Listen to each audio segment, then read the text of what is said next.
Sorry तोरा मौसी के छौरी हिया। हम कहीं की कोनो औरी हिया। सॉरी तोरा मौसी के छौरी हिया।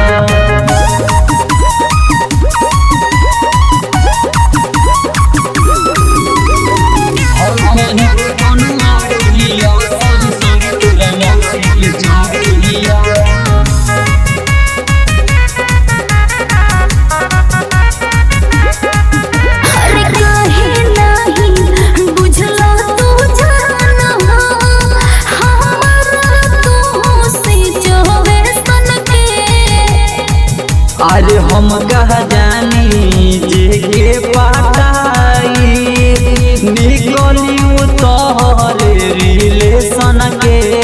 अच्छा ढेर बहाना बनैबा सुना। अरे काहे नहीं बुझला तू जान हो हमरा तो से जवे सन के। अरे हम कह जानी जे के पटाई निकली तोहरे रिलेशन के। अरे हम सब बुझता नहीं जे बुझता रचो पकोड़ी हिया पकोड़ी हिया। हम कहीं की कोनो औरी हिया। सॉरी तोरा मौसी के छौरी हिया। अच्छा हम कहीं की कोनो औरी हिया। सॉरी तोरा मौसी के छौरी हिया।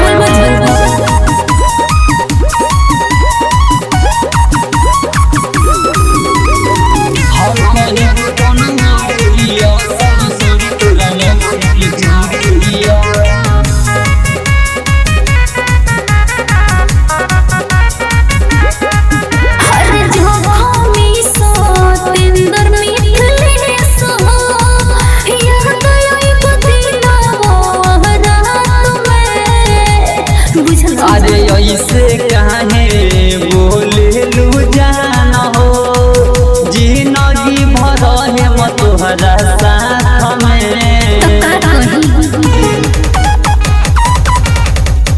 अरे जो साथ इंदर मिथलेश हो याद बदीना वो रात में।